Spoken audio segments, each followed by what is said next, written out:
Hello students, today discuss about geography chapter number 4 जिसका शीर्षक है एग्रीकल्चर अर्थात कृषि। इससे पूर्व में हम लोग इस अध्याय के बारे में अध्ययन कर चुके हैं।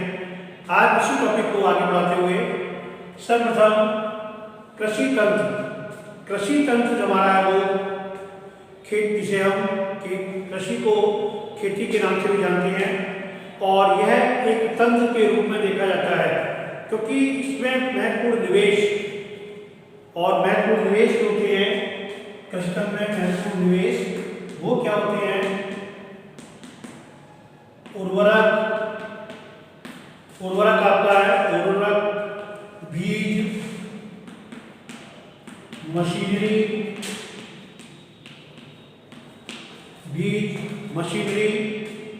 और श्रमिक, क्योंकि श्रमिक की आवश्यकता के बिना कोई भी कृषि कार्य नहीं किया जा सकता है।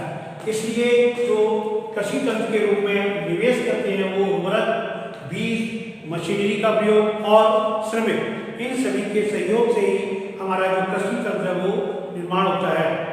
और इसके अतिरिक्त कुछ ऐसी संक्रियाएं भी होती हैं जिसमें आपका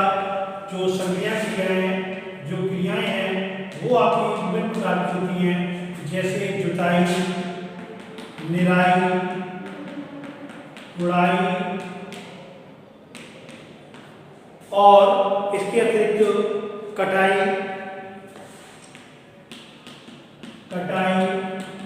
और बीज यानी बुआई, इसको हम बीज बोना बोलते हैं। ये सारी चीजें, इसके अतिरिक्त सिंचाई का मतलब हमें पानी लगाना उसमें, ये सारी क्रियाएं भी शामिल होती हैं।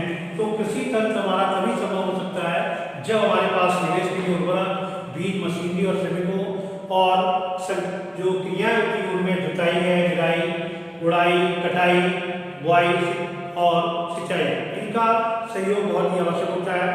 इस तंत्र के निर्गत के अंतर्गत हम लोग फसल, ऊन, डेयरी उत्पाद, ये सारी चीजें इसके अंतर्गत आते हैं। उसके बाद आता है कृषि के प्रकार। कृषि को मुख्यतः दो भागों में विभाजित किया जाता है, जिसे निर्वाह कृषि और दूसरा होता है वाणिज्यिक कृषि। निर्वाह कृषि जो कि एक ऐसी कृषि जो कृषक परिवार की जरूरतों को पूरा करने के लिए की जाती है, जो पारंपरिक क्रिया होती है, और जो वाणिज्यिक क्रिया होती है ये हमें व्यापार से संबंधित या अधिक आय उत्पन्न करने के लिए इस वाणिज्यिक कृषि का उपयोग किया जाता है, जिसमें बहुत सारे व्यापार के दृष्टिकोण से इसको देखा जाता है। निर्वाह कृषि को मुख्यतः दो भागों में विभाजित किया जाता है, आधे निर्वाह कृषि और दूसरा होता है गहन निर्वाह कृषि। आधे निर्वाह कृषि को भी जो कि दो भागों में इसको विभाजित कर देते हैं। आधे निर्वाह जो है इसको दो भागों में बांटा जाता है, जिसमें सर्वप्रथम स्थानांतरित कृषि और चलवासी पशुचारण। स्थानांतरित कृषि जो होती है वो हमारी, जिसमें अधिक वर्षा वनस्पति के 3 वाले क्षेत्र हैं, जो वृक्षों को काटकर, स्थान का मतलब होता है एक स्थान से दूसरे स्थान बदल करके, जहाँ पर हम जंगलों में वृक्षों को काट करके उसको साफ करके वहाँ खेती करने के बाद जब वाली पूरी कटाई उसकी हो जाती है, उसके बाद फिर वहाँ से जाकर के अन्य जगह उसको स्थानांतरण करते हैं। इस प्रकार की कृषि है वो स्थानांतरित कृषि कहलाती है। और जो चलवासी पशुचारण होते हैं, इनमें क्या होता है कि पशुचारक जो पशु पालते हैं वो पशुओं के भोजन के लिए या उनकी चारे या पानी के को उपयोगिता के लिए वो एक स्थान से चलवासी मतलब होता है एक स्थान से दूसरे स्थान के लिए जाते हैं, क्योंकि हर जगह तो वो चीज जब समाप्त हो जाती है, प्रकृति के द्वारा की जाए, जो एक बार हम उसका यूज कर रहे हैं यहाँ पर जंगलों में, तो जब खत्म हो जाता है तो वहाँ से वो दूसरे स्थानों पर चले जाते हैं, इसलिए चलवासी पशुचारण कहा जाता है। दूसरा आपका गहन निर्वाह कृषि का, जो गहन निर्वाह कृषि हमने बताया था कि यह छोटे भूखंड होते हैं उन पर साधारण औजारों से और अधिक परिश्रम करके एक ही स्थान पर रह करके वहाँ पर खेती की जाती है, कृषि की जाती है, वो इसके अंतर्गत आती है, क्योंकि यहाँ पर हम एक से अधिक फसलों को उगा सकते हैं, इसलिए वो गहन निर्वाह कृषि आती है, जिसको हम पूर्ण लगन के साथ और अपने परिश्रम के साथ उसका उपयोग किया करते हैं। अगला आता है कि आपका जो वाणिज्यिक कृषि था कृषि का दूसरा प्रकार था वाणिज्यिक कृषि। इसको मुख्यतः वाणिज्यिक कृषि को फसल उत्पादन तथा पशुपालन बाजार में विक्रय हेतु अपनाया जाता है, क्योंकि इसका विक्रय करने के लिए और ये विस्तृत कृषि क्षेत्र अधिक पूंजी का उपयोग भी किया जाता है, क्योंकि वाणिज्यिक दृष्टिकोण से इसको और जिसमें वाणिज्यिक कृषि को मुख्यतः 3 भागों में विभाजित किया जाता है, जिसमें सर्वप्रथम वाणिज्यिक अनाज कृषि और नंबर 2 मिश्रित कृषि और नंबर 3 रोपड़ कृषि।